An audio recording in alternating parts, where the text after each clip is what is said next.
Le calme avant la tempête. Jusqu'à 200 000 visiteurs se rendent à la mer de Sable sur les mois de juillet et août. Pour marquer son entrée dans l'été, le plus vieux parc à thème de France change de décoration.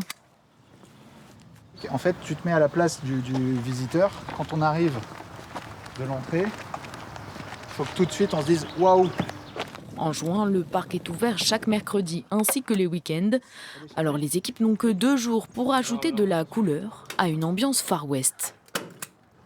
On fait ça depuis l'année dernière, on ne le faisait pas avant, mais on l'a testé l'année dernière et ça fonctionne très bien, ça met vraiment une ambiance particulière et les visiteurs en redemandent. Juillet-août, on fait 50% de notre chiffre d'affaires et de notre fréquentation sur cette période-là. Logique parce qu'on est ouvert tous les jours de la saison estivale. Pour tourner à plein régime durant l'été, le parc a besoin de renforcer ses 30 permanents, avec 80 saisonniers. Certains sont déjà en poste, comme ce binôme, qui ravitaille avant un week-end d'ouverture les restaurants.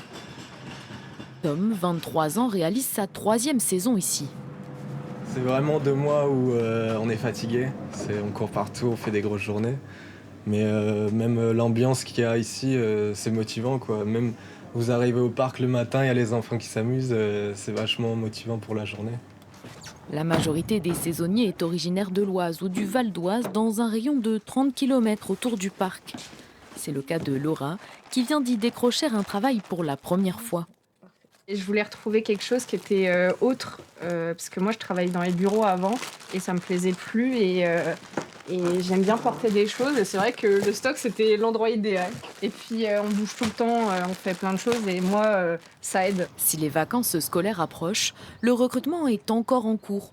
Des postes dans la restauration ou en nettoyage restent à pourvoir. On a eu plus de 700 candidatures depuis le début de la saison, donc c'est quand même assez impressionnant. L'été, c'est beaucoup de profils d'étudiants, mais voilà, ça participe aussi à l'expérience, à la première expérience d'un jeune. Pour la première fois, la moitié des saisonniers de l'an dernier revient travailler au parc cet été. Une satisfaction pour la mer de Sable qui doit faire face à un autre parc situé à une dizaine de kilomètres, Astérix. Ce concurrent est un énorme aspirateur à collaborateurs, donc il faut qu'on se batte, il faut qu'on arrive à trouver notre entité. Et on a fait un travail il y a maintenant 2 ans de repositionnement du parc pour comprendre qui on était, à qui on s'adressait. Donc on est bien le parc de la première expérience pour les familles avec enfants de 3 à 9 ans. Et ça implique que mes collaborateurs savent s'adresser à des familles avec des enfants en bas âge. À partir du 5 juillet, les allées de la mer de Sable reprendront vie 7 jours sur 7, avec une nouvelle attraction, de quoi attirer toujours plus de visiteurs.